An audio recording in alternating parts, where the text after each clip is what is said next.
Hey guys. Hello. We're live. Finally live. We're late. We were trying to get the hotspot figured out so we could watch comments on the tablet. It might be interesting because the hotspot's not working on Jamie's phone. It's not working at all. It's like trying to load this. Oh, okay. Well, if it doesn't work, then we'll take questions at the beginning. And then we'll do a little bit of a tour. We're going to talk to you guys about like keeping shop. We're going to talk about booths, which are really Markets. like how to have a booth at a market and how to have a booth at a shop. We get these questions asked all the time, and we'll share a little bit of the story of how we came to sell in this shop. It probably won't be helpful to you because it was kind of like one of those magical things that like just happens. Unicorn shop owner, and we were like, hey, can we have a space in your shop? And yeah, like my contract with Molly literally is like 3 sentences on a piece of paper. I signed it almost 3 years ago now. And has it been 3 years? No, 2 years. Almost 2 years. Yeah, and it doesn't even apply anymore because we've actually expanded our space, and so our rent's a little bit more than it was when we first got started. Oh yeah, and I'll show you that in a minute too. Like there's a line where we were like, Clay and I, the shop owner, and he's Molly's husband. We're like, we don't need to really put more flooring down there, so we just concreted where the wall. It's a little bit ghetto, but we're kind of country here. We get asked a lot, like, is it just your house or do you sell out of a store? It's actually an old house that is the store. So we're just going to talk about that. Hopefully we'll be able to help you guys out, and then we'll open it up to questions because we want to know what you guys need help with in your shop space or selling. And then if you don't have a space, like what are the options to sell your furniture and decor or whatever it is you got going on. So Well, tell them how we found this shop, because that's all you. All right, so I'll give you guys a little bit of background. Some of you guys have heard this, some of you haven't. So I started selling on Facebook probably, 7 or 8 years ago? 8 years ago now? Yeah. 8 years ago. When Redrick was just a little guy. Facebook yard sale groups started taking off, and I actually think they took off in Utah way sooner than a lot of other states. So we actually have tons of buy-sell trade groups with hundreds of thousands of people on them here in Utah. And when I first started selling, they just started taking off, and painted furniture wasn't super, like not lots of people were doing it. Yeah. So I started selling on there, and for like 5 years, 6 years, I sold just that way. And I had my Facebook page and my Instagram page, and I would market on there. And those pages were primarily for selling furniture. Like now I share a lot more. Yeah, you would get kicked off if you tried to sell anything No, I'm else. talking about like my business pages. Oh, gotcha. Like people would come there, they were only local. I never thought like going outside of my local area. Just like my Facebook and my Instagram was just my local people, and they would go there to see my stuff for sale. And then I would put them on buy-sell trade groups. And then one random day, well actually when Molly opened the shop, I remember driving by and thinking, oh, now I'm never going to get to open a shop because now there's 2 shops in town. There's no space for more than 2 people. I didn't even know. I'm like, who is this Molly person? I've never even seen her around, right? Because I'd sold at like a bunch of markets and stuff. And then probably 6 months later, 9 months later, I was like, you know what? I wonder if they do booth rental, because there was one other shop in town, but they sold Annie Sloan, and it is actually my friend who owns it and still owns it. But you have to use Annie Sloan paint or you can't sell there. So that didn't work for me. So I randomly like sent an Instagram message to Molly like, hey, would you be interested in having me in your shop? And this was like, I might have had 2,000 Instagram followers. I hadn't grown a ton by then. Yeah, no. But she had like 100 Instagram followers. So she was super impressed by like my internet, like my social media. And she's like, well, we don't normally take booth rental, but let me talk to my husband. And after she checked out my stuff, she must have felt good about it, because like 30 minutes later, she messaged me back and she's like, we'd love to have you come in the shop tomorrow or whatever it was. And when I came in the shop to talk to her and sign my contract was the first time I'd even stepped foot in the store. We had talked about coming in because we've been driving by, and it's right here on Main Street. We were like, oh, should we pop in? Should we look at it? Should we go check it out? She'd probably think we're trying to like spy on her stuff, so we never did. I don't suggest like signing your contract the first time you ever step in the store. I think you should probably do more research than that. But that's how it happened, and the rest is history. And it worked out really great because I didn't know this, But 3 months later, I wound up at boot camp, and 4 months later, I wound up selling DIY paint, which if you followed me for a while, you know that selling DIY paint and going to boot camp was a huge turn in my business, changed my entire world. And had I not had a retail space, I couldn't sell DIY paint because you have to have a physical retail space to sell it. You can't just sell it online. So luckily that was kind of like God knew that that was what needed to happen. And so he put the thought in my head, he made it happen.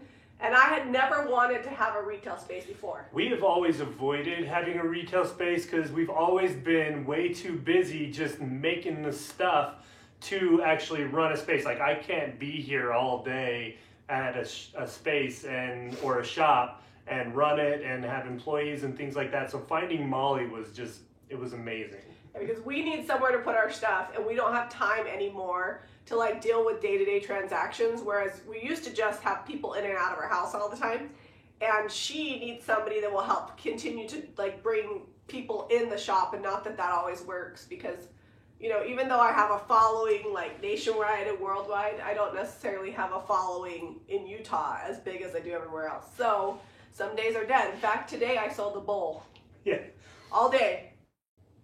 We spent all day yesterday in the shop fixing it up, and today, but Tuesdays are always slow. So I was looking at it the other day, and we sell on average 150 to 200 items a month, and that includes the small items and paint and things like that. But that stuff, when we first started selling small items, because we had the shop space, it blew me away how much that added up to. And it was like way more than the big pieces of furniture added up to. We could sell 10 pieces of furniture and the smalls would still be more. We used to sell just furniture. So like when we sold out of our house, we sold just furniture because it isn't worth my time to like list individual small items. Like something like this. This is $7.95. To list this at our house and like arrange a time for someone to come by and pick it up, we didn't do it. But having it here, it's just something small, and if somebody's just coming in for a day trip and they don't want to buy furniture, I like to have things at all price points so somebody can leave with something. Like today, that lady that came in and bought that bowl that was $4.95 that I probably paid $1 for, she probably wasn't planning on buying a bowl, but she saw it, she liked it, the price was right, and she bought it. And that's why it's important to have smalls. We're going to talk about that in a little bit, but I want to step it back. I want to step back to, okay, I don't have a shop. Where can I sell my stuff? So, did you want to say something? We have a lot of questions, and I've been keeping tabs on your questions. We'll get to those in a minute here. Okay, so you can sell out of your home, you can sell out of your garage, you can sell at a space like this. If you're selling out of your home, my suggestion is, there's a few things I suggest. Make sure you're safe, make sure that there's somebody else there when you're selling, make sure that your home is clean. I would always freak out. I'd be like, Zeb, somebody's coming to look at this dining table in 30 minutes. And that whole main living area that you guys see in my videos, I would like shove everything in the closets, vacuum. And because nobody wants to go into like somebody's home and have it be dirty, or maybe it smells like fried food or whatever, because then they think, oh, well, is the furniture dirty? Ours always smells like bacon. Yeah, well, we cook a lot of bacon. But I would like light a candle, clean it up. So that's my first tip. If you're selling out of your house, wherever you're selling from, that area needs to be clean. The walkway should be clean. It should smell nice. These are all important things because you want top dollar for your piece, and you're not going to get that if it's not clean. If you have a garage area that you could like sell out of that you could keep clean, that's also good. And if you're considering selling smalls, I would say just have an area set up in your home that when they're coming to look at the furniture, that they could like see the small things too. Yeah, and just having that available, like sometimes you'll sell more stuff you can bundle. Yeah, you can sell the things that you had in the pictures. So people say, well, is the decor available? You're like, well, if you buy the dresser, then this will be whatever. You know what I mean? And if you're thrifting it and you're only spending like $1 or $2, then it's just extra money in your pocket. So a lot of people have been asking obviously how we answered how we found our booth space, but a lot of places, especially more metropolitan areas, have waiting lists for everybody to get a booth space. How would you combat that? So I don't know about waiting list. However, I do know how to get into places. And the way you get into a place is the way you get into any job. Meaning, you want your resume to look as awesome as possible. So you're going to make sure that you have a Facebook page, and an Instagram page. You don't have to have 1 million followers. Get them set up. If you have not done them, just do it. Pick a name, put it out there, and then for your profile picture, it actually should be a picture of you. So that way when you comment, people feel like they're talking to you. So get a picture of yourself on there. And then take as nice photos as you can. Everybody's in a different place, and not everybody can take the best pictures in the world. You can use your cell phone, use natural lighting. We've covered that before, but take good pictures and get all your pictures out there. And then when you're going to the shop owners to get in, you can say, you know, take my card. I'd love for you to check out my Instagram, my Facebook, set up a rapport with them and get to know the shop owner. Also, you know, if you see other booth people in there, talk to them, make friends with them, ask them like, how do you like selling here? And I think sometimes you're going to meet people that maybe are the kind of people that feel like your competition. They don't want to talk to you, and they're going to be hardcore. And I don't think that's a place you want to be. I think when you're looking for a place to sell, you want to be somewhere where it's like a team effort, which I feel like this shop is. Oh yeah, for sure. Me and Molly are always rooting each other on, and I mean, obviously she makes a portion of what I sell, so she's vested in it, but I make $0 selling her stuff, and I have sold so much of her furniture, it's not even funny. Like, if I know somebody wants something, I want them to know that if they come here, they're likely to find it, whether it's mine, whether it's Molly's, and that's the same thing when you're selling in a booth. If you don't have what somebody wants, but you know one of your other vendors does, refer them. And a little goes a long way. When other vendors see you start referring them, you're gonna get that back. People usually play nice when you start doing that. And on Jamie's note of your resume, so I was directly in charge of the hiring when I worked at Discount Tire. That's what my position was over. I hired all the new guys, trained. I was in charge of all of the in-store training. And I would literally have hundreds of applications sometimes that I would have to go through. And we kept them back for like 3 years. And a lot of these shops will get that. They don't have room. And so the applications build up. You got to be that shining application that's like, hey, I'm 1 out of 100. I need to get that call. Yeah, and if you're not sure like what your style is, we had a video on that a while back, so definitely work on that, like building your brand. And I definitely suggest like go on Pinterest, type in vintage booth. Take your house, take your living room, clear all the stuff out of it, do a bunch of pieces and set it up like you would a booth. And you can actually take those pictures like, this is what my booth would look like. This is my style, this is my aesthetic. These are the things I'm gonna bring in. And if they've got a bunch of people in line, but your stuff looks better and they know it's gonna sell, they're more likely, they may skip ahead to you. They may not tell you that, but that's what I would do if I was a shop owner. The other thing is like treating it like a business. I think some people go into it like, oh, I'm just gonna do this part-time. It's just my hobby, it's my therapy, which is great. But the shop owner has to know that you're there to sell. Because at the end of the day, if you don't make money, they don't make money. Most shops have like a base rent, and then a portion of your sales go towards paying overhead. So when we first started, what was it? It was only $100. Yeah, it was only $100. Let me show you. We're gonna go flying a little bit here. Yeah, we'll show you our first space. I'm gonna stand on the edge of where our space right where was. The wall used to be. Okay, so this portion here was our entire space. And there was a wall right here, so we actually had area here we could put against this wall. It's about 10 by 11, 10 by 12, right around in there. I haven't actually measured it in a long time, but it's about the same size as a 10 by 10 booth that you would get at a market. Yeah, because you have a doorway, so that kind of takes some of it.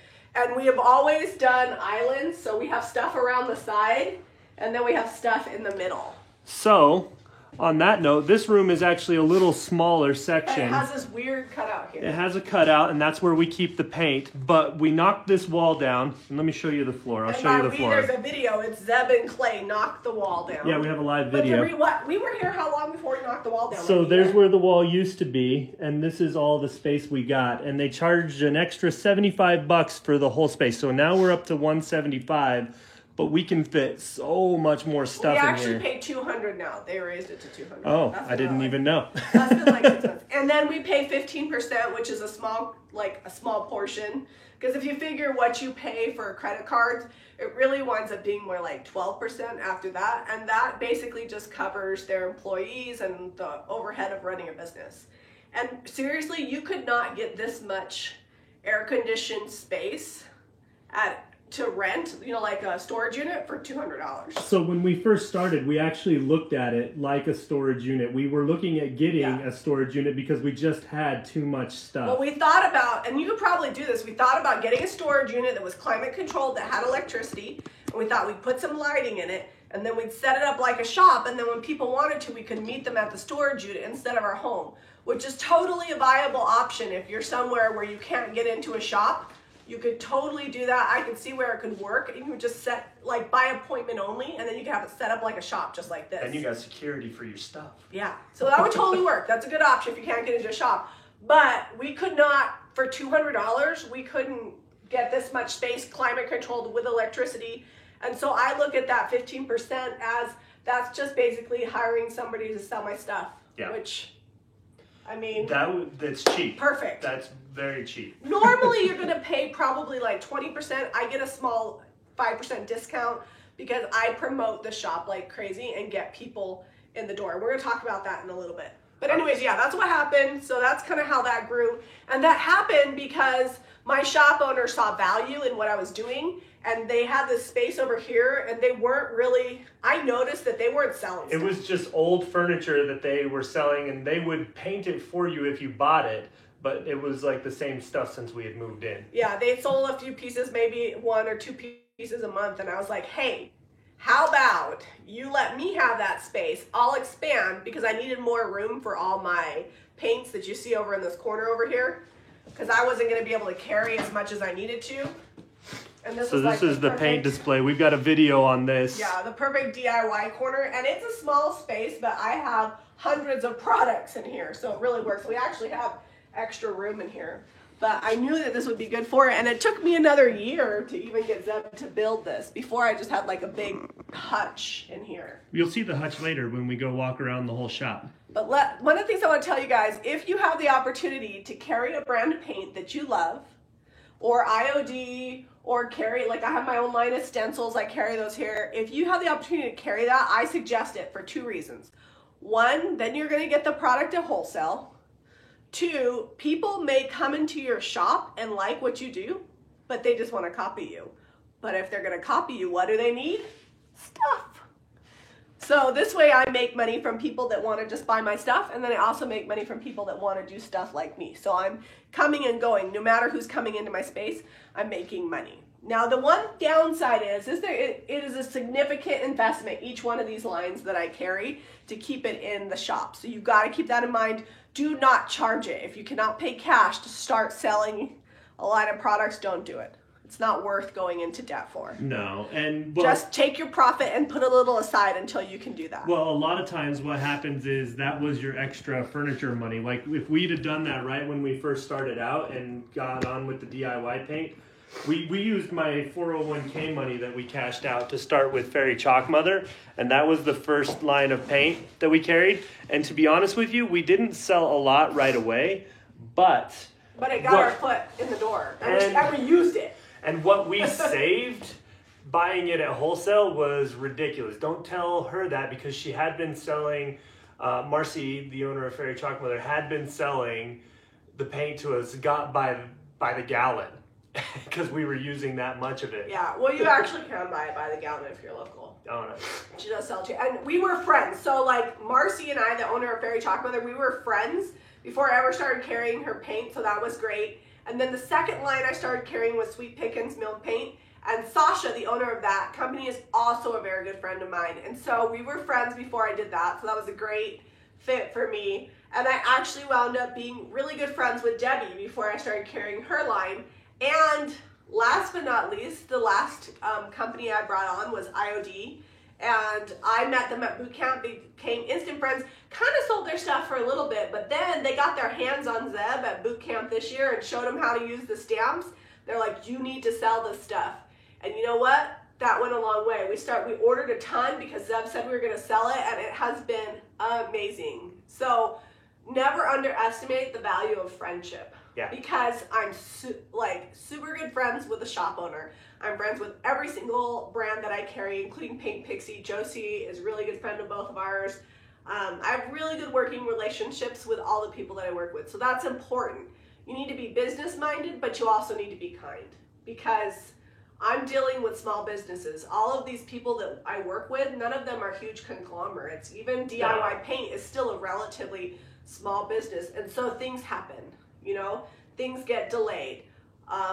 They, like IOD, when this is their first year, they've been running out of product and trying to get that figured out. So you need to realize the people you work with have a life going on too.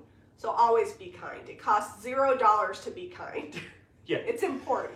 It's actually one of the biggest things you can do. I mean, if you're being nice, like just let's say you're at a market or whatever and you're just talking to someone, you're not even selling to them, they will be more likely to buy your stuff just because you were nice. Yeah. Also, if you're selling at like a shop space like we are now, I get to know all the people that work here. They're also friends of mine. I talk to them about the products. I get them excited about it. I've had them play with some of the stuff, and I actually have plans to, over the next year, try to teach them more and do more crafts with them, so that way they get used to using the products, because the more they know, the more that they can sell to people that come in the door. Yeah. So we've been getting lots of questions. One that I really wanted to address, not too shabby Patty. Do you have to keep track of every receipt and all the materials for tax purposes? What about Facebook Marketplace or garage sale items where you don't get a receipt or things from your own home? You should write it down. I bought this from so-and-so for this price. Yeah. That is all. I mean, if you're paying cash, that's all you the government can ask from you. Anytime that you can use Venmo or PayPal, which gives you a digital receipt essentially, that's a good option, because then at the end of the year you can actually go through, and if you send money and you like put a note in there, you'll know like this was this piece, and you need to keep track of all of that. So our situation is a little bit unique because we do YouTube. When I go to Home Depot and get light bulbs for our house, it's a write-off. Well, if they're for what we're filming. So yeah, we have to keep track of every dime. In fact, we actually write off less than we could because we need to show some income. Yeah. But yes, you need to keep track of everything, and you should definitely see an accountant. I'm seeing one very soon, and I'm already like, ooh. It's gonna be interesting. But we'll talk about accounting in another video. We're going to actually cover in a little bit, we're going to cover what we use to make our tags with. Yeah, so you guys have all seen the little tags. Do we want to talk about that? Yeah, we can talk about it right now. So you've all seen the little tags, and they've got a barcode on them, and they've got the item name and an item number and the price. So I use business cards because I buy them in bulk from Vistaprint, and they actually are totally out of date because they say we do custom work, and I haven't done custom work in 2 years. However... It's time to change that. However, they've got all my information, so if somebody wants to, they can take that with them. Otherwise, I reuse them.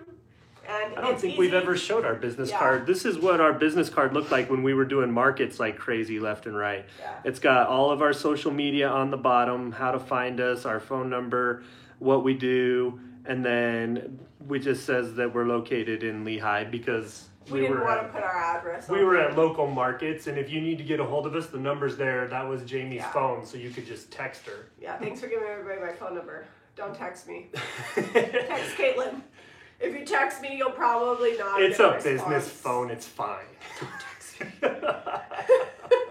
I had to switch over to everybody contacting Caitlin, and it's been awesome. I suggest if you ever grow on social media at any length, you're going to want to have a gatekeeper, and Caitlin is my gatekeeper. And it's not that I don't love everybody, it's just because I could spend literally hours talking to people every day. And I pretty much do, as much as humanly possible. At some point, you have to turn your brain off. I would say 80% or more of the paint questions are directed directly to us from Caitlin. She's getting it now, though. Yeah. Like she's asked us enough questions that people email her that now she knows the answers, and she only comes to us if she doesn't know them. So that's been awesome. But anyways, yeah. So that's how we have the program that we use is QuickBooks Point of Sale.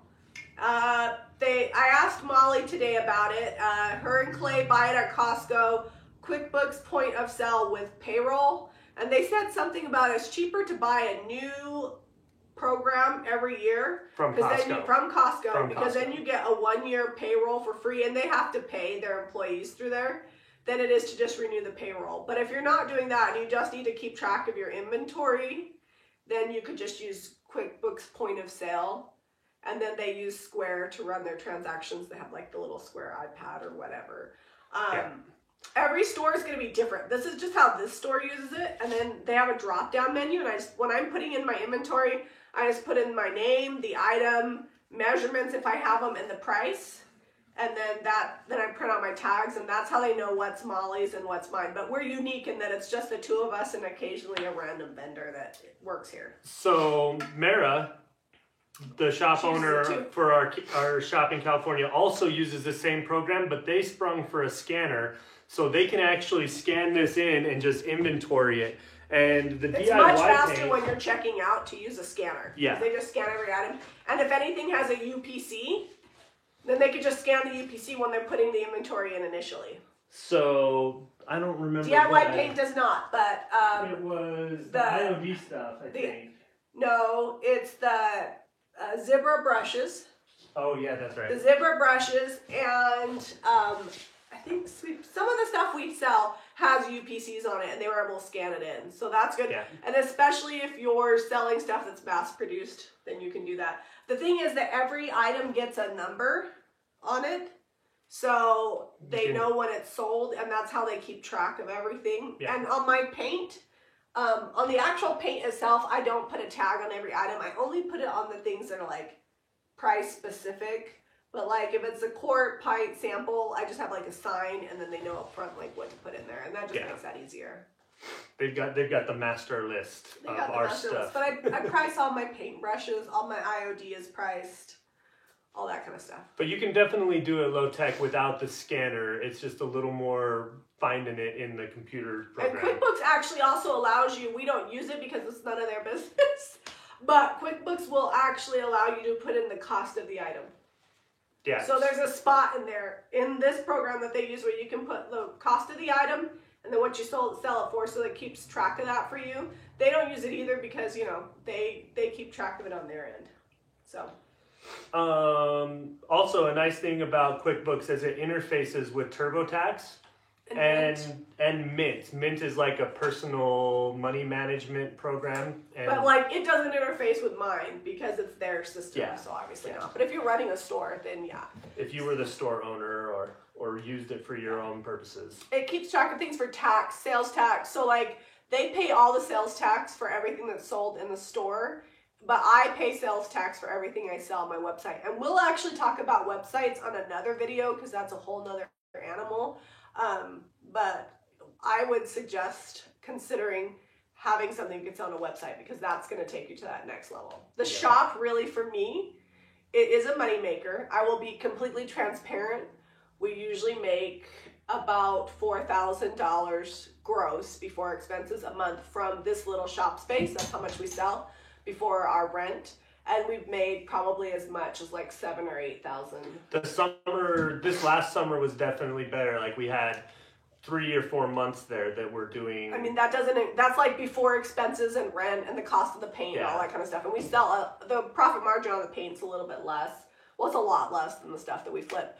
But the reason why we've been able to sell that much out of the space is just because we market it. So that's the next thing I want to talk about.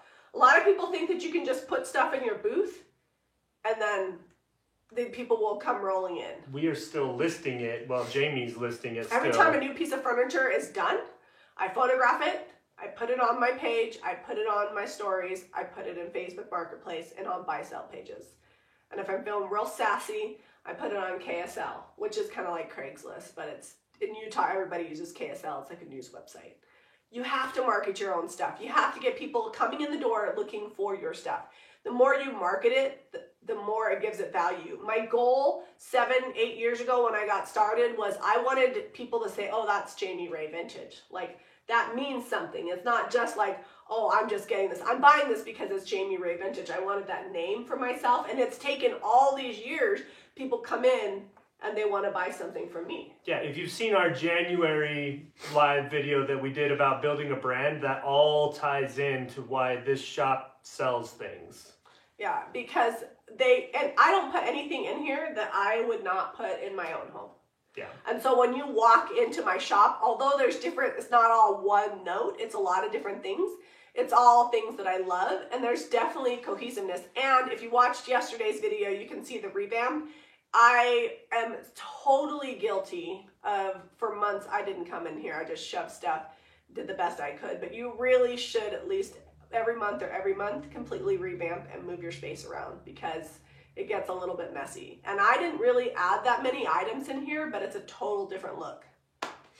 So, markets. Okay. So if you can't get a booth space in like a standard shop or whatever, a market is another really, really good avenue to get your stuff out. Someone asked, there's not a lot of painted furniture, and I was trying to find it, but I couldn't see who asked it. They said that there wasn't a lot of painted furniture in their area. How do you get people excited about that?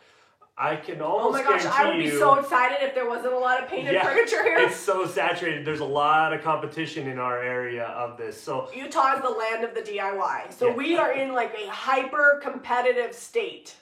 Yeah. A lot of people paint furniture here and they don't make it.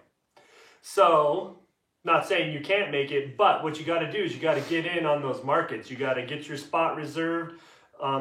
So usually you can find them on just Google like local markets, and their Facebook page will pop up, or things, or people that are involved with that, and that's how you can kind of find these markets. And there's Saturday stuff that happens every week, and sometimes there's monthly stuff, and sometimes there's biannual markets that you can go to and things like that. So markets are kind of my jam. I used to actually put them on. Like twice a year we did a market. We had thousands of people that came. I could tell you how to get people to come to markets, but that's a whole nother animal. However, that being said, where we live, markets are way oversaturated. So if you show up at a little boutique, I mean, you might as well just you're wasting your time. So every area is kind of different, right? Yeah. I would suggest getting into bigger markets. It might be a little bit more money up front, but it is not worth my time to go to a market, basically move a house because you're moving furniture to get there and have 10 people show up. But if you're going to a market where there's going to be thousands, you literally need thousands of people to come, then there's that many more buyers. So what's that one out of San Diego that we did down in Vegas? And then we did one of Queen Bee Market. Okay, Queen Bee Market. They're good. They do mostly smalls though, so you're going to want to do more smalls at a Queen Bee Market. So you need to look and see what they're advertising for sale. Yeah. There's Farm Chicks. That's a huge one. I think it's up in Washington.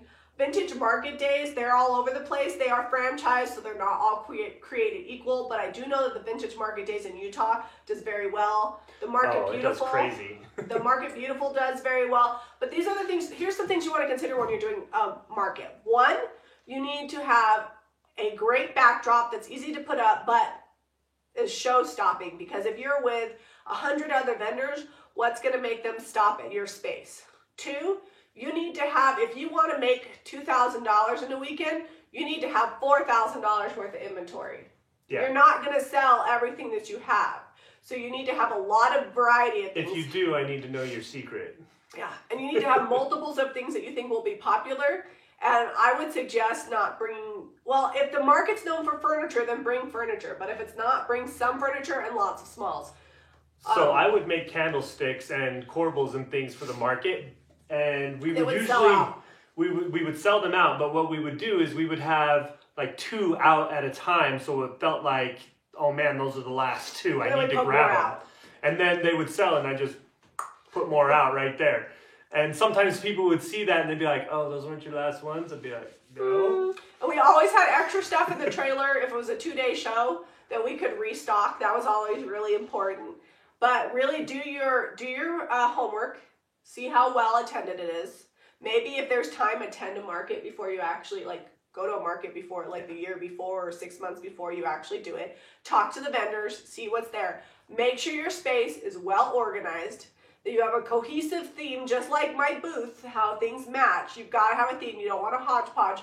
And make it look as nice as possible, nice and clean. And then make sure that things are well tagged, that you have change, that you have some way to take credit cards. I would wear a fanny pack, and in my fanny pack I had my money because I always kept it on me. You can set up a little cash register if you can sit there the whole time. We never had space. But I had a fanny pack with money and my cell phone, and my cell phone had my Square, and that's how I took payments. Oh, also bags. We used to say grocery bags. Yeah. If you have smalls, have bags. So that way you have somewhere that people can put things in. That's a nice thing. It's fun to watch people try to walk away from your booth and they've got like 4 candlesticks And they trying to can't get hold them out. and there's nowhere to put them because their purse is already full Yeah. from somebody else's We booth. never bought them. Grocery bags are fine. Nobody, I mean, if you're selling like high-end jewelry, but for our market, brown paper grocery bags with handles, those worked well. All right, so this is a good question. Cheryl Atkinson asked, how do I get a square? So they're $10, $15 maybe now, and you can just go purchase those down at like Office Max, Home. Sometimes Walmart's carry them, Target's carry them, Yeah. or go to square.com and you can order one and have it sent to you. Yeah, so what they do is you can just, you just set it up, and they don't charge you to set it up. But what you do is once you start swiping, you link it to your bank account or an account, and they charge you a percentage of that, like 1 or 2%. Yeah, and I think PayPal makes one too. I mean, there's a few. Do your homework. We always use Square. It worked out really good. Yeah, it and was we always used great. it. We used it because that's what we also used at home. So if you're selling from your home, I suggest having a way to take credit cards from your home. Also set up PayPal and Venmo. The more ways that people can pay you, the easier it is for them to buy stuff. And if somebody's coming to your home, you need to talk to them ahead of time. Are you bringing cash? Am I going to need change? Because it was funny when I first started selling, people would be like, oh, do you have change? I'm like, do I look like Walmart? But really you are. We did have the change. more ways you can help people, the better. So keep change, keep lots of ways for people to purchase. And the same thing with booths, at markets.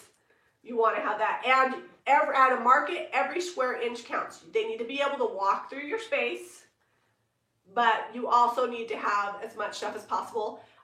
We did a backdrop. We did one that was doors with like bases that screwed together. Mm-hmm. We did some lattice work with some paneling on the back. And then we did a curtain rod that was extendable. So if the booth changed, we could expand it. And we just did curtains. And we would put boards across the top to hold. We just did like the back of the booth, not the whole way, because we just had furniture on the end. But we did boards across the top. And one time we had a 4x8 booth. That was at the Queen Bee Market in Vegas. We thought it was going to be 10x10, and we got 4x8. And we had a 10x10's worth of stuff. And so I put chairs on top. And I had literally there was enough room for me to walk behind the buffet and grab something. And the way I did it was I had tall stuff in the back and it went down to the short stuff. So somebody looking at it could see everything, but it was stacked. They couldn't go in the booth. They could just walk in front of it and then point out what they wanted. And we made a lot of money. Yeah. Yeah. I lost my train of thought. You want to talk about talking to people at markets? Oh, so do you charge the percentage, the customer, the percentage the Square charges you? No. We just have our price and... It's included in there. Yeah, it's included in there. However, we would charge tax if we didn't charge tax on cash, but we would charge tax on Square purchases. Yeah, we would just eat the taxes because here taxes are like 6%. So we give like a small cash discount. I actually think it's better to offer a cash discount than to charge for a credit card. So mark everything like they're paying with a credit card and make sure you leave yourself that room for that 3% and then offer a discount if they pay cash. Sorry, somebody is outside the window. It's the store next door. It's a honking the horn. I don't know what they're doing. Let's see. I can't. So, do we have any more questions about markets? We do. Not Too Shabby Patty asks, how much is reasonable for a market booth? That is going to be dependent on your area. I've never paid more than $200. Yeah. Pinterest booths, I don't know if you guys have heard of the Pinterest Conference. They're more expensive, like $800. Yeah, the Pinterest Conference that you see around popping up, those started here in Salt Lake. And we used to do those all the time. They've gotten to be way too much work because you have to have as much inventory to teach your class as there are seats in the class, and sometimes you only fill the class halfway up. Yeah. So we don't do that anymore. But that would be an extreme example of how much a booth costs. Do you want me to tell them what I think? Tell them what you think. The only reason I'm stopping is because you've never paid for a booth in your life. I pay every time you pay. Yeah, but you don't you never signed up for these things. You never wanted to do markets because they were a lot of work. Ooh, they are lots of work sometimes. But anyways, I'll just tell you, I would say it should be about 10% of what you think you'll make. Yeah. So if a market's going to charge you $200 for a booth, then you should be able to yield $2,000 worth of sales. And obviously there's no way of knowing that, but if you go to the market ahead of time, you're going to see how busy things are. And if it's not a very busy market, it is not worth paying $200 for a booth. But if it's a busy market and you're going to do $2,000, I've done markets where I've done $2,000, $3,000 in a day. It's a couple day market, totally worth, a couple $100 in booth to me. And I also got a lot, back when I did custom work, I got a lot of custom work, and I talked to, this is the next thing, we talk to everybody that walks by. Yeah. We like their shirt, we talk to their baby, we hand them a business card. We're not obnoxious about selling. Usually it was not about anything. It's very low pressure. We just talked to them about it. Just talked to them about it and made it kind of approachable, and then sometimes they would come in and ask us questions. And usually when we would go to a market, even if we didn't sell a lot, we would get a ton of custom work. Oh, every time I would be backed up even farther than we were. Because everybody they liked what they saw, but they had their own piece already at home that they wanted painted. Yeah, so we took a ton of custom work, and we would sell more than. Do you ever walk by a booth? Somebody's like this. They're sitting back in the back corner of their booth, not talking to anybody. That's not going to sell anything. You don't want to be a used car salesman, but you also don't want to be grumpy. I was going to say Grumpy Sue, but that might be somebody's name, might be Sue. But you just don't want to be the grumpy person sitting there. Because at the end of the day, you might as well meet new customers. And it's how you get your brand out. I used to do a market probably 4 to 5 a year. Oh, more at least. More than that. We put on our own market twice a year. Yeah, so maybe 6 times a year I would do markets. But that's how, and then after your market, you've got all this stuff, right? So that's the perfect time to do a Facebook live sale. That's what I used to do before I had a shop, when I would have smaller items. Is I would go on Facebook and I would have everything set up, and I would do a Facebook live sale, and then I would have hours that people could come pick up stuff, and I would not hold it without payment, so they would have to pay with PayPal, and then they could come pick it up later. And that's, if you get leftover inventory, it's much better to do that and maybe even offer a discount than it is to store it for 6 months.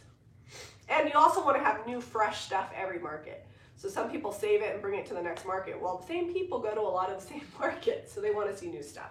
Let's see, same question as Michelle, to use a backdrop. For sure, you want to have a backdrop. Make sure you know your specific booth measurements, or have a backdrop that can be changed. That's why we had the one that had the pole in the middle, because we could adjust that, because nothing's worse than getting somewhere and you have your backdrop and it doesn't fit. So talk to the person running the show and make sure that whatever you have will work. Also find out, is there electricity? Yeah, sometimes you end up out in the middle of a big building, or even a field if it's an they outdoor won't let market. You run wires, so and if you've got lights or you need to charge your phone, you need to find out about electricity. Make sure you have a dolly if you're going to be selling furniture, and make sure you have crates and things that you can help pack up, because when you're all done, you got to have an easy way to get out of there. Yeah, there was something.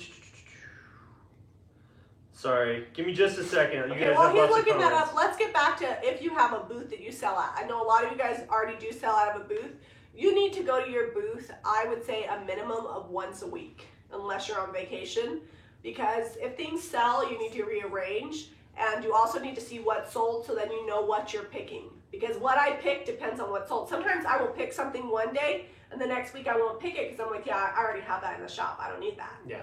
So you need to keep track of that, and you want to constantly be reorganizing and staging your booth. So I would suggest not having a booth super far away. It depends on how busy you are. We're super busy, so our booth is 5 minutes from our house, and if it was 10 or 15 minutes, that would be too much. We wouldn't be here enough. Yeah, well, and so everybody's why don't we have our own, well, not everybody, but a couple people have asked, have we ever considered buying or having our own space and then renting out spaces for it? Well, everything takes time, right? So it's where do you want to put your energy in? We have a YouTube channel. We put out 5 videos a week. We're now running the channel membership group. Our website is super busy. We ship hundreds of packages every week. So there's lots of orders to be taken care of and customers that we have to take care of. So if we were to open a shop, I don't know where we would find that time. Yeah. And we also have 5 kids. Well, it's kind of like people sometimes ask us, why did you guys hire maids? Well, I could hire someone to clean the house, or I could train someone to paint furniture. I'm really good. Furniture than scrub toilets. Yeah, I'm really good at painting the furniture, and like Jamie said, I don't want to clean the house, so we hired someone to clean the house. You can only do so much in the 24 hours a day, and you got to sleep in there sometime. So just make sure you're not spreading yourself too thin. It's okay to work like crazy and to work some crazy hours when you're initially getting started out, but you can't do that forever. Or trying to build your brand, but there is such a thing as burnout. We've actually been talking about going down to 4 videos a week, just because it's getting to be a lot of time, and we still don't have anyone editing. I'm still editing all the videos, and other things are starting to fall through the cracks because we're doing this. So you have to make sure that you're well balanced. Everybody's at a different point in their life. I do suggest this: if you're gonna get a shop, which is awesome, you need to not be married to that shop. You need to have enough money in reserves that you can hire somebody to give you time away from the shop. You do not want to have to man every single hour that your shop is open, because you will get burnt out and you will wind up resenting the store, and it will be very, very difficult for you, especially if you have a family and children. You have to remember why you started this in the beginning. One of the things that Molly has always done is she has always made sure that they had employees. Molly usually works about 2 half days a week, which is perfect because she needs to be in the shop anyways, but she makes sure that there is money on the bone to hire somebody to work here. And for a long time, their furniture they were selling, they weren't making any money off of that because they were hiring somebody to be here, but it was more important for her to have a balanced life than it was for her to be making tons of money off the shop. Because Clay has another business, Molly teaches pianos. They have other things going on and not just the shop. And they have 3 children. Yeah. Well, her piano actually takes up a lot of her time. So and that's she her can't be passion here all the and time. calling in life. Yeah. And Clay is actually you guys probably, it's kind of fun. He's a semi-pro bowler, and he runs a few pro shops, and he drills bowling balls, and he also paints furniture for Molly. So they've got a lot of things going on. But if you're thinking about running your own shop, that's great. Just make sure you've got reserves so that way you can hire somebody. So My Silly Animals asks, how else can I advertise my custom work other than social media? Word of mouth has been our very market. best. You start with your friends when you're barely starting out, and then you paint Your their neighbors. stuff, and then they tell people, and they tell their neighbors, and it'll snowball. Before you know it, you'll have more work than you want. Yeah, and make sure that you have a contract. We never did, but you really should. I don't even know how we survived.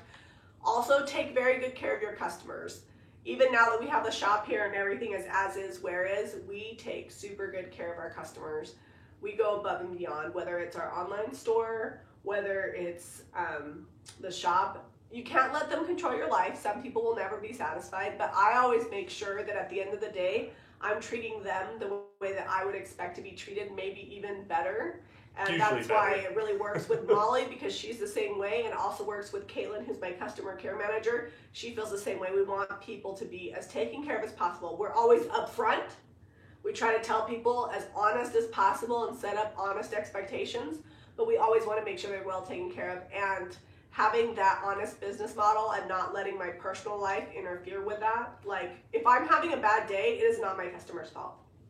No. Like, if I'm overwhelmed, it is not a customer's fault. They have no idea that a package was shipping to Texas and got ran over by the delivery guy. Or they didn't scan the package in, and so they didn't think it was going to be delivered and then randomly showed up. Or if a customer buys something in the shop or whatever and they take it home and they realize it's broken, it's just important to go above and beyond. When we did custom work, we would go back, even though we didn't have a contract and legally didn't have to, we would go back and make repairs and redo stuff and make it right. That goes back to that word of mouth. If your word of mouth is good and people are like, oh, we love it, you guys are doing great work, it's going to grow. If people are getting furniture from you or pieces that you've worked on and it's not the quality that they were expecting, or if it's a custom job and it's not what they wanted, they're not happy with it, that can go the other way for you. Yeah. And sometimes you work, like right now I'm sick, but we canceled last week. And unless I was in a hospital bed, I'm going to be here because I told you guys I would be here. And that's the way we've always ran our business. And I don't think that everybody does that. Maybe you don't have to, but I feel like to be successful, especially in something that's super competitive, you have to offer great customer service. So Cheryl Atkinson asks, what about a blog? What about a blog? How do you start a blog? So we have one. Caitlin writes it for our website. I tell her what to put in it. It's fine. This is the behind the scenes. This is behind the scenes. Caitlin watches my videos, and then she takes my pictures and she writes a blog for me. Blogs are not, I'm not saying you shouldn't have one because that's what drives our Pinterest business, but video is really where marketing is going, and most everybody that has a blog is going towards video. So if you're going to want to start a blog, that's great. There's a lot of different places, blogspot.com, WordPress, Shopify. You can go on Pinterest, right? How to start a blog, and a bunch of information will come up, and then you can make a decision on that. But also realize that you need to also have some sort of video media, or it's going to be very hard to get ahead. Like our blog does good because we have a YouTube channel that drives people to our website and to our blog, and that it does good, and that just drives people back to our I would say website. this, if you're trying to avoid being on social media, you just don't like it or don't understand it and would like, or maybe you're the type of person that likes written directions more, that's great, but you still need to either hire someone to do it for you or be on it, because that's where everyone's at. I mean, news Hire and somebody everything. to do what? You're a blog, social media. Dude, these people don't have money to hire somebody I'm to do just their saying. social media. No, stop. That's not what I meant. When you're first starting out, you gotta get out there. I'm just saying, like right now, we have Caitlin doing our blog. only now, like before I used to do it. But yeah, how do you start a blog? You find a place to host it. You write something, you put good pictures in there, and then you start sharing the links. And there, you put them on Pinterest. Most blogs will have the option you can put like a pin this, and you pin your post from your blog over to Pinterest. And the more you do that, the more Pinterest followers and views you get. It drives into your blog. But you gotta have a reason, like what are they doing once they get to your blog? Where are they going? So Sally says, question, all the people do Facebook Lives only, but it seems that YouTube is the way to go. What is your recommendation? We're torn right now. We just got on with Facebook, so we now have ads on some of our Facebook videos, so we're actually receiving money from views on that. But not everybody can do that. Not They yet. have to offer it to you. So you have to start somewhere, and the Facebook Live videos are a great way to start and an amazing way to grow your channel, and Instagram Lives too.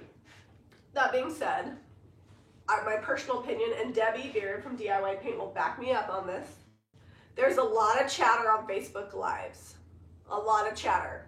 Meaning there are a ton of people doing what we do, doing Facebook Lives. So you can't be a one-trick pony. I would say you need to be doing Facebook Lives, and you need to get a YouTube channel, and you need to consider doing YouTube Lives.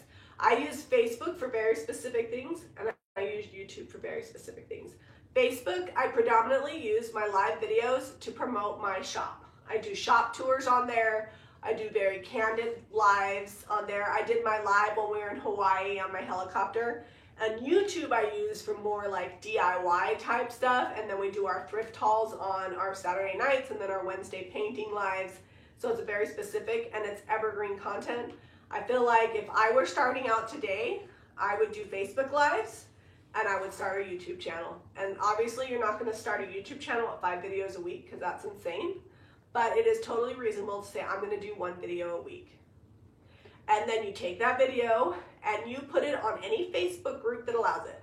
You cannot put your videos on my group because it's not allowed, because there would be 5,000 YouTube videos. But there are some groups that allow you to put your Facebook videos there. Do that, or start your own group. I actually admin a bunch of groups. You guys probably don't even know. I actually admin 2 local groups to Utah. One's Show and Share, one's Home Decor Yard Sale. Home Decor Yard Sale has like 30-something thousand people in it that are local to Utah. And so I actually own and run that group, so I can use that for marketing. So I would suggest doing lives and putting them where you can. Put your YouTube videos out there. Comment on people's YouTube videos. Find somebody else that's making videos and collaborate with them and be patient. Yep. So social media. Like we keep coming back to it. It all intertwines. Like you can't just be one trick, right? Like you have to work on all the things. But you can make one piece of content and put it multiple places, meaning you can make a video for YouTube, right? And then you can take a small portion of that video and you can put that small portion on Facebook and Instagram and tell people, you know, to watch the full video, go to my YouTube channel. You could take pictures of your YouTube and you can stick it in your Instagram stories. When we first started doing this full time, right, we did whatever we were doing custom work wise, that was our video because we didn't have time to shoot special videos. Whatever we were doing, that was our video. And then the photography of it, like everything that I was doing for those projects that I was selling, that's what I put on my social media. I don't feel like you need to make special content for your social media.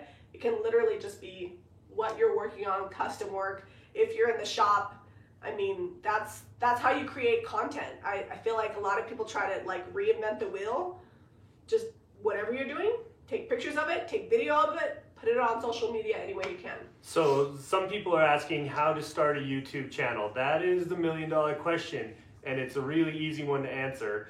I could sit here probably for an entire day talking to you about how I run our YouTube channel, but there are guys out there who go to the YouTube trainings and then they bring that to everybody else and they make videos on it. Daryl Eves, and I'll put his link in the description once we're done, is a great source. And then Video Creators is another good source. And then I always forget his name.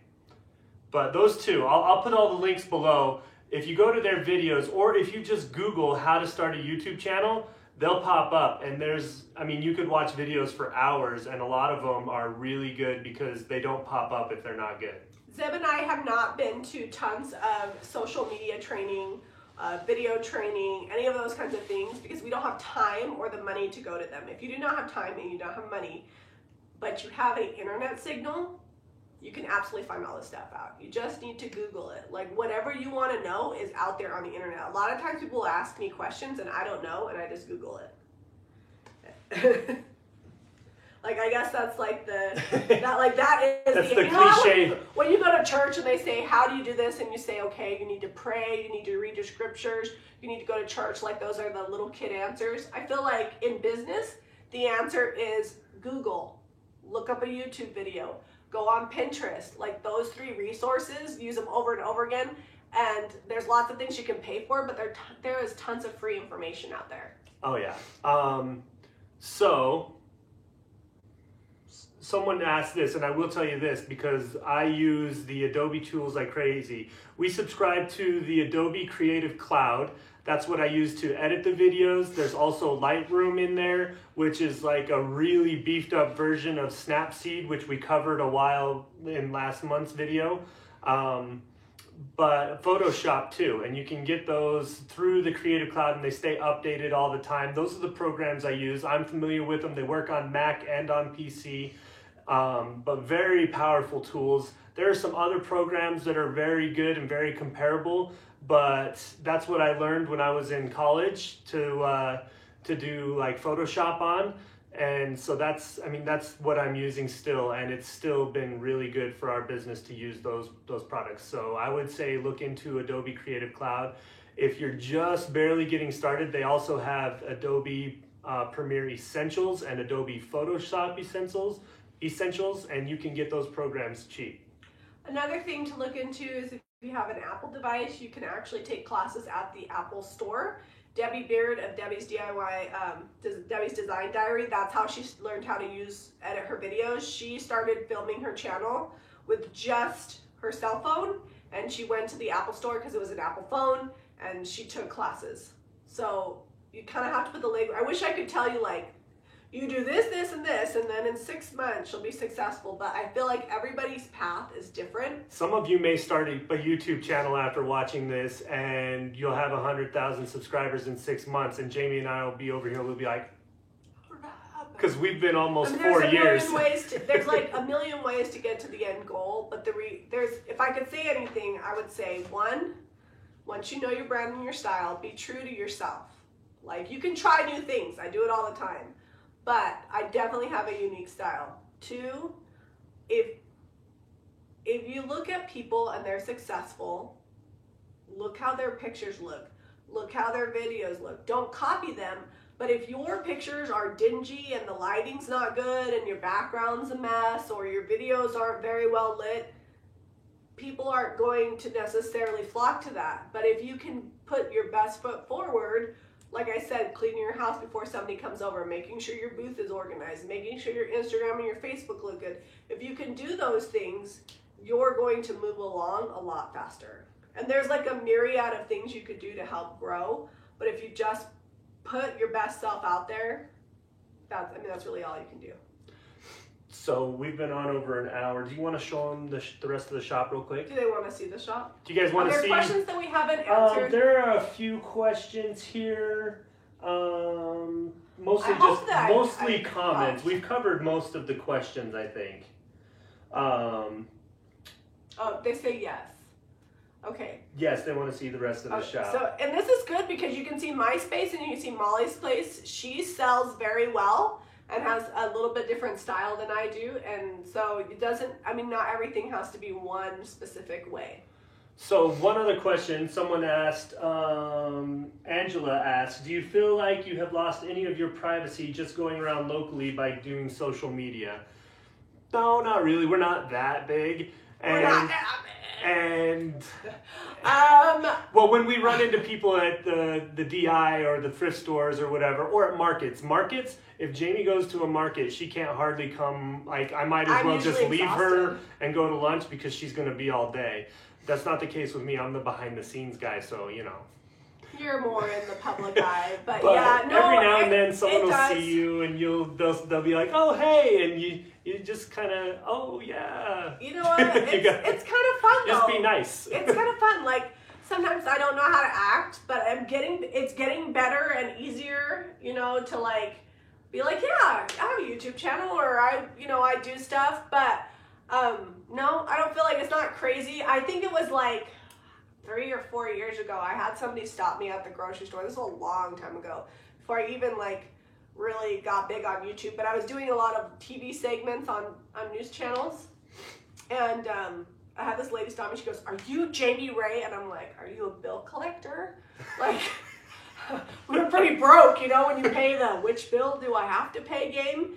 And she's like, "I am your biggest fan," and she's been stalking me ever since. And now we're really good friends. And she used to go to all my markets and stuff. But it's kind of fun. I guess if you ever got to a point where you're like Chip and Joanna Gaines, maybe that's a different story. But yeah, maybe once every couple of weeks somebody will recognize us. It happens a lot in the shop. Like, people come in and they'll recognize us here, and that's kind of fun. And I do have to be careful. Like, sometimes I'll be like, I'm just gonna run in my pajamas, and then inevitably somebody comes in. Or when you send me on errands to get donuts at like 6 in the morning, and I'm in pajamas that I've painted in, and you get stopped at the donut store. It was mostly just clothes I had on just in case I got stopped by an officer or something. And then Jamie's like, "Hey, go get some donuts." And then the person selling you the donuts wants to talk to you about your YouTube channel for 10 minutes. Oh my heavens. I'm like, oh. You know what's really great is when our kids' friends, like, I feel like we have street credit because we're YouTubers. So we're cool, kind of. Like, now that our YouTube channel has grown, like, even our son Our kids don't love it, but their friends Adelia do. does. But Harrington will sometimes, like, tell his friends and stuff. Like, my parents are YouTubers. I'm like, we're not those kind of YouTubers. Not like the cool, like, blogger YouTubers. We're DIY YouTubers. But honestly, it's really fun to run into people that have recognized us from a video or seen something on Facebook. Mostly because a lot of why we do this is, yes, we like to make money, but we also love helping people out. And that's what drove us to start doing the YouTube videos, because we were already telling everybody how to do it. We're like, well, maybe we can get a few thousand people to see these videos and help them. So It's fun to see someone that we've helped and meet them, or bounce ideas off of them because they saw us do something and they figured out how to do it better, and we're like, yeah, sweet. I definitely have to say, when we're out of state, it's different. Like, the people that live in Utah that have known me forever, like, they're happy for me, but they don't treat me any different. But, like, if we go to another state and people will come to meet us at events, they will, like, they've asked us to sign stuff. And I'm like, okay, like, that's exciting. We'll take pictures. practice your smile. I have a very awkward smile. This was me for like years, so I actually had to practice it. So like, I can do it on cue now. All right, let's show them the shop now. All right, we're gonna go because flying. Otherwise, every picture's like this. And I still don't always look great, especially when I'm sick. All right, so you guys just recently saw our space on the video yesterday. All right, Jamie, tour guide us up. What? Yeah, that's right. You don't get to look at comments. We're going to talk about Molly's space. So this is an old house. This is a cabinet, and this is like geared towards St. Patrick's Day. So it's like a bunch of different things, but they're all same color scheme. I'm kind of obsessed with this. It's like an old spool of ribbon, but liking book color, like light colors together. So blues and greens, and then the dishes. Molly is really good at dishware. She finds stuff, I don't know where she gets it. We thrift in the same spots, and she comes out with completely different stuff. So this room, this is kind of fun. This is a closet that would otherwise be dead space. They took the doors off and they created a vignette in here. I'm losing my voice.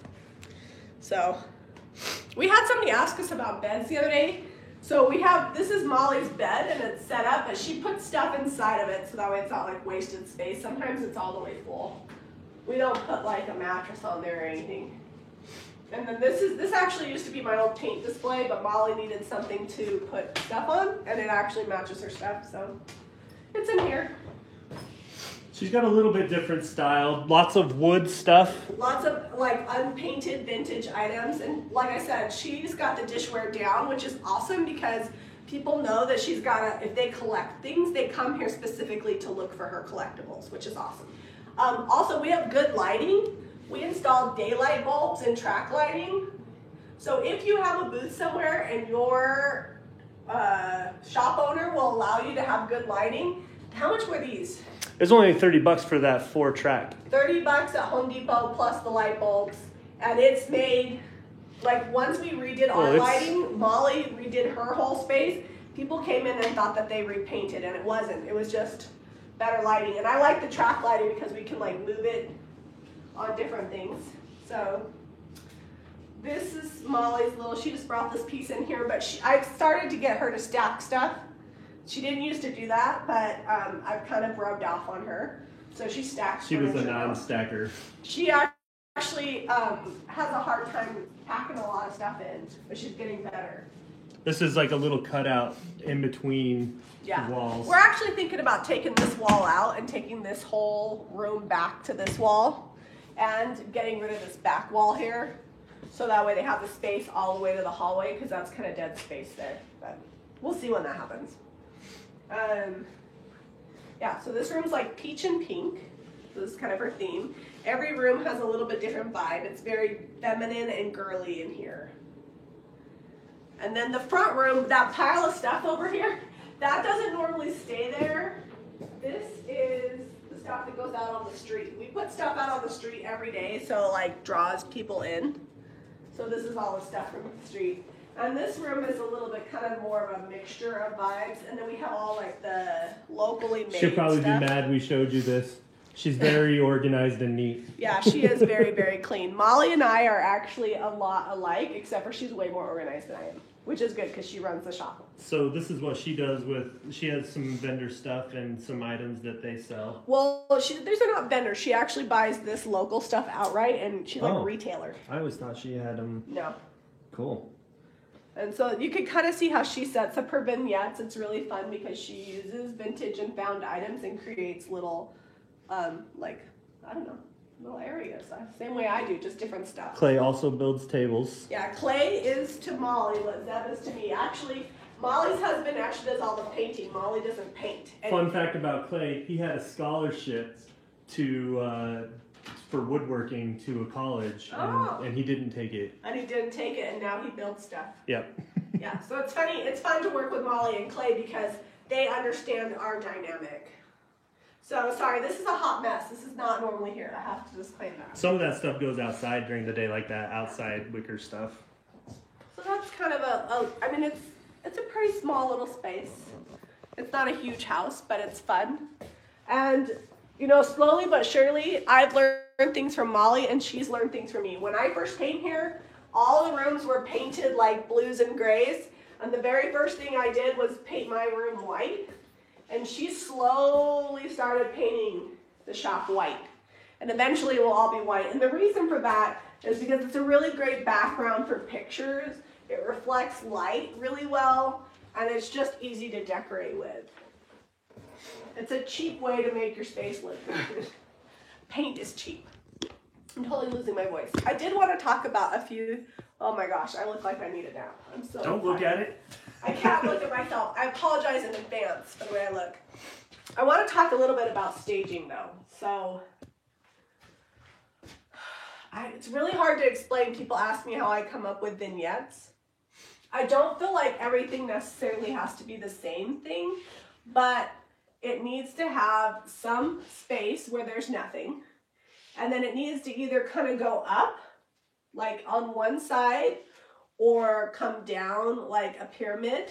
Here, I'll show you. We talked a little bit about that in our video. The same across, like this right here. This is a pyramid. So my tallest point is in the middle, and it comes down on each side, and it's not symmetrical. I don't like anything symmetrical. It really bothers me. I can't handle that.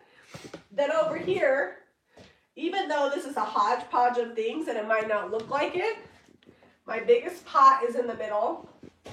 I happen to have two pedestals, so they're sitting on each side. And then I've got my stuff spread out fairly evenly. And if something looks a little heavy on one side or the other, you just keep playing with it until it looks even to you. Also, if you sell an item, use it so that people can see what it would look like. Yeah, so we've made these signs, but now when people come to buy stencils, they can look over here and see what the stencils look like when they're used. And the signs are for sale, so if someone's like, oh, I really love that design right there, or someone might want to just take this and put like their own little words or something in there, they can see that and they can either replicate that or buy ours and we'll just replace it. I've sold quite a few of these. I didn't think I would sell like any of these or these, but people buy them, and I had to make them anyways because I needed them for my website, so I figured I might as well sell them. Over here on this wall, even though you look at the wall, it doesn't say triangle, but the way the mirrors are positioned, they're a triangle over this piece of furniture. The height is over here, but we still have it kind of level across. And then I've got this, instead of just putting this in the center, I've got it over to the side off-centered with something smaller over here. So it's all about the way you use space, and I think it's called composition theory. Google that. I actually have never studied it. It's just the way, I didn't realize until I took a class with my friend SK that that's how I decorate, was I look at things and I divide them up like a square, and I make sure I have things where I should have them, and my mind just automatically does that. But if your mind has a hard time with composition theory, you can actually teach it to yourself just by looking it up and studying it. That's what it's called, is composition, and that's how vignettes are created. This, I feel like I have a bunch of different items, but the coloring works because I picked colors that are opposite each other. So pink, blue, and then we've got the neutral white and a few different shades of each. And it's kind of broken up, so I don't have just all my blues together and all my whites together. I've spread them out, and that really does help create a balanced look. And then as you go up, there's pink in the sign above. So go up. And then there's a pink dresser below. So it makes the whole area look good. And what will happen is somebody will come in and buy a piece of furniture, and if what you have on it goes with that piece of furniture, they're more likely to buy accessories. So Zeb and I have a joke that we tell people, like, you can't buy the furniture unless you buy everything on it. That never happens. That never happens. Over here with the birdhouses, we'll squat down here. I actually, in the video yesterday, didn't have this, but I decided to put these flowers behind it to kind of create a backdrop. And you'll notice my tallest birdhouse is in the middle. And then I've got 3 over here and 2 over here. This works because these are kind of skinny and these are kind of fat. And then I've got this dove here because the context of the birds matches with the birdhouse. And I've got a few more at home I'm going to paint and put over there. And then we've got this crate down here. Whenever I have a shelf, that's a perfect place for a crate or a basket. So this happens to match. I didn't plan it that way, but that's why it's there. If you want to show them over there, I've got baskets on that shelf. Never mind the iPad. Oh, yeah. And they say you should never put stuff on the floor, but I don't think there's anything wrong with doing a crate with blankets underneath it. So I try to use up all the space I can, but I do leave some white space so that way people have somewhere for their eye to rest. So I don't know, hopefully that makes sense. I feel like it's really hard to teach people what I just know in my brain, but if you look up composition theory, it will help. All right, guys, okay. I think we are about done. We're going to wrap it up. I know some of you guys had questions. I'm going to go back through and look at those. If I don't answer your question or Jamie doesn't, and you still need to figure out something, make sure you're emailing that customer care. If Caitlin, if you're still on, can you drop that? Yeah, customer care at JamieRayVintage.com. Because we want to help you guys out and help you be as successful as you can. Or if you're just starting out and trying to figure things out, I mean, we were there too. It hasn't been that long, so. When I first started selling here, I had furniture and like 4 small items. It took me a long time. I didn't just wake up one morning and have this inventory. It's taken weeks and weeks of thrifting and junking, and now we probably have more than we'd like to have. And we started out, I always like to tell people, we started out with like $10. We bought a piece of furniture. We sold it, we took that profit, we bought 2 pieces of furniture. We just went from there. And if you're smart and you grow responsibly, you can do it without going into debt. Yeah, we've never taken a business loan or any kind of loan or anything. I mean, the only thing we started out with is my 401k money. But that was after I had already been doing it for 5 years. That was essentially to get our foot in the door to do a paint brand. Yeah. So, and you don't have to, I think a lot of people think that you have to go out and buy a bunch of like mass-produced stuff. That's why we do our thrift hauls, because we want to show you that you can take $100 and buy enough stuff to get started. I think you could realistically, for $200 or $250, you could fill a 10 by 10 booth. And and you have to shop your house. Yeah.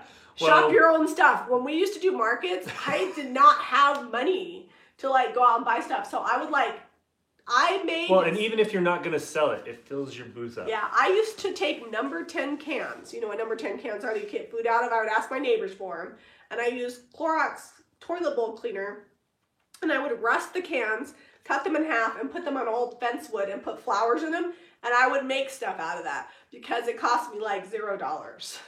Yeah, it costs time, but when you don't have money, you have time. Yeah, so you got to get creative. Think about things that you have. If you've got a relative that maybe has some things they're getting rid of, and once people find out you do this, you'll probably get more offers for stuff than you want to have. Yeah, and even if you're just doing it for your own home or organizing things and trying to get rid of stuff out of your own house, you'll find that people will just jump in and be like, "Hey, take all the stuff." Yeah, for sure. So hopefully we've helped you guys out. We'll try to answer all the questions that we have. Don't get discouraged.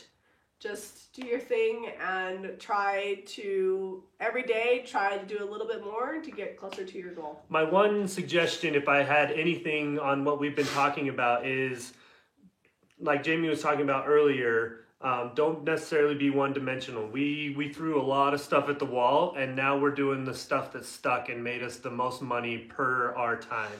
So you have to just do a bunch of things first to figure out what happens, or to figure out what's going to, lost my train of thought, to figure out what's going to make you the most money or be the most profitable for your time. And just because you start selling something doesn't mean you have to continue to sell it. Like, we sold appliques for a long time, and then we realized that unless we got them made in China, we weren't actually going to make money for our time. And so we stopped doing it. I just spent 8 hours pouring appliques. Do you know how much money we made? It was like negative amounts if you factored in how long it took me. So never be afraid to change something. If it's not working, try something else. So. All right, guys. All right, love you guys.